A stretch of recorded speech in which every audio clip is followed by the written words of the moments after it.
Salut, salut! Alors voici la fiche de paye du groupe ASMAT Solidaire. C'est très simple, on remplit que les cases bleues, sauf les informations que vous allez avoir dans les cases jaunes, mais qui ne changent pas. Une fois que vous les avez remplies, vous avez copié votre fiche de paye et ça va s'afficher tous les mois, donc là-dessus, pas de souci. En haut, vous avez la date. Pour remplir les cellules, il suffit de cliquer dessus et d'écrire dans la barre tout en haut, dans la barre blanche. Donc là, la date est bonne, mais sinon, je peux la changer. Ici, vous avez relevé des heures d'accueil pour. Ici, vous devez mettre le nom de l'enfant. Toute cette partie apparaîtra sur le verso de la feuille, donc c'est bien d'avoir le nom de l'enfant en haut. Surtout si vous avez une fratrie, vos fiches de paye vont se ressembler et du coup, le planning correspondra à l'enfant en question. Et ensuite, on va remplir la mensualisation.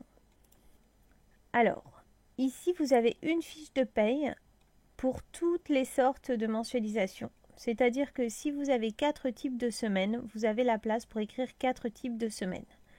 Mais si vous n'en utilisez qu'un, ce n'est pas un problème. Si vous avez un contrat de 50 heures par semaine, vous remplissez 45 dans les heures normales et 5 heures mensualisées supplémentaires par semaine. Elles apparaissent ici. Vous avez 135 heures normales et 15 heures mensualisées supplémentaires. Les heures supplémentaires depuis le 1er janvier sont obligatoirement majorées de 10% minimum. Donc ici, vous allez avoir votre majoration. Heures supplémentaires, majoration, donc là 10%, mais si vous prenez 25, vous pouvez mettre 25. Et tous les mois, il faudra inscrire ici vos heures supplémentaires réellement faites, parce que la majoration n'est pas due si les heures ne sont pas réellement faites. Ici, vous pouvez mettre une semaine B. Vous faites exactement la même chose. Vous mettez le nombre d'heures par semaine, le nombre d'heures supplémentaires mensualisées s'il y a lieu, le nombre de jours par semaine, le nombre de semaines par an concernées par la semaine B. Si vous n'avez pas besoin de ces semaines, il faut absolument que vous laissiez 1 dans jour par semaine. Par contre, vous mettez 0 dans semaine par an. 0 semaine par an, ça ne calculera pas. Une fois que vous avez rempli ici, vous passez à la partie bleue ici. Donc ici, vous avez votre taux horaire. Vous mettez votre taux horaire. Ensuite, ici, vous avez de quoi remplir la majoration des heures supplémentaires, la majoration si c'est des heures supplémentaires non mensualisées. Vous avez de quoi remplir les heures complémentaires, les heures déduites par CCC, donc ça fait l'objet d'une seconde vidéo. Et ensuite, vous avez la régularisation d'heures, l'indemnité de fin de contrat, les congés payés. Vous avez la place pour écrire tout ça. Plus bas, vous avez l'indemnité d'entretien. Alors là, vous avez les 2 premières lignes qui concernent les indemnités d'entretien au minimum légal.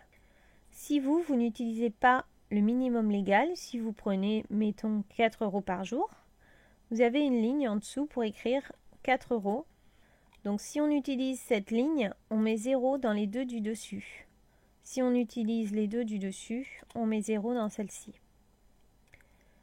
Ensuite, vous avez les indemnités de repas, les indemnités de goûter. Et puis vous avez les autres indemnités tout en bas, kilométriques, ici, de fin de contrat, et le pourcentage pour l'impôt sur le revenu. Donc ça, vous le trouvez sur votre bulletin de salaire page emploi pour le recopier. Voilà, donc ça c'est la base de la fiche de paye. Ensuite, tous les mois, vous allez remplir le planning au réel. Donc là, vous pouvez changer la date. Si la date ne correspond pas, vous mettez la date.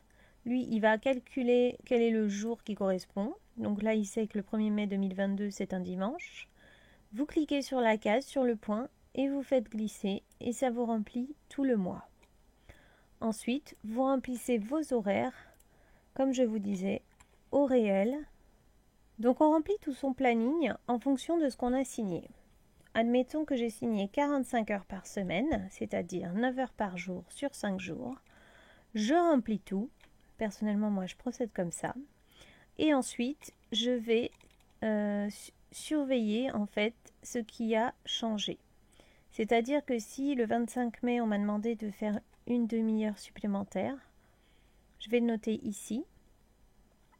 Si j'ai déduit ma journée, eh bien, je vais l'enlever. Et puis ici, je mettrai par exemple une couleur avec une légende. Et ça aidera les parents à savoir que le jeudi 19 mai, voilà, j'ai pas travaillé. Alors, si ici, j'ai une demi-heure supplémentaire, ici, j'ai une aide au calcul des heures complémentaires.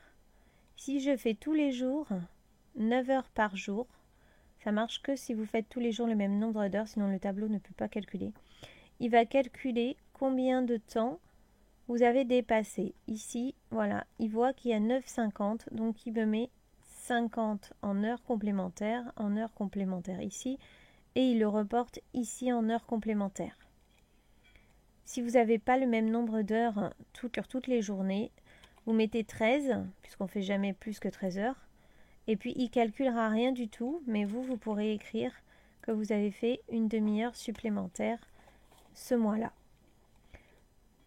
Donc voilà, je remplis tout ce planning au réel, parce qu'il va calculer les indemnités d'entretien au réel. Ici, il note 21 jours de 9 heures, donc du coup, il calcule 73,15 € pour les indemnités d'entretien au réel. Vous voyez qu'il a calculé aussi 21 jours dans cette case. Si j'avais pris, si mettons je prenais 5 € par jour, eh bien ici je mettrais 5 € fois 21. Il calcule la somme. Ici je vais mettre mes repas et mes goûters. Donc si c'est vous qui préparez les repas, vous notez dans ces cases qu'il a mangé un repas, un goûter, etc. Ici, il vous fait la somme et il le reporte ici, ce qui fait qu'il vous calcule automatiquement le nombre de repas pour la fiche de paye. Vous avez fini votre fiche de paye, donc les parents payent ce qui est écrit en jaune ici, mais on déclare ce qui est écrit dans les cases violettes. Alors voilà, c'est terminé. Ce que vous pouvez faire avant de finir, c'est aller cliquer sur votre onglet, il faudra le renommer, et le copier. Déplacer ou copier, créer une copie. Dans le classeur, ça c'est le nom de ma fiche de paye, donc on laisse. Et on me demande où est-ce que je veux le mettre, donc moi je le mets toujours avant. Donc il a créé une copie, donc je vais le renommer pour le mois prochain. Ici, mois normal, de la même façon, je clique dessus, clic droit, renommer. Voilà, comme ça, vous avez la copie de votre mois d'avant. Voilà, là on est prêt à imprimer la fiche de paye. Donc on va aller cliquer sur fichier, imprimer, et là vous voyez que vous avez en première page la fiche de paye et sur la seconde page le planning avec toutes les informations. Voilà, donc cette vidéo est terminée. À bientôt pour une prochaine.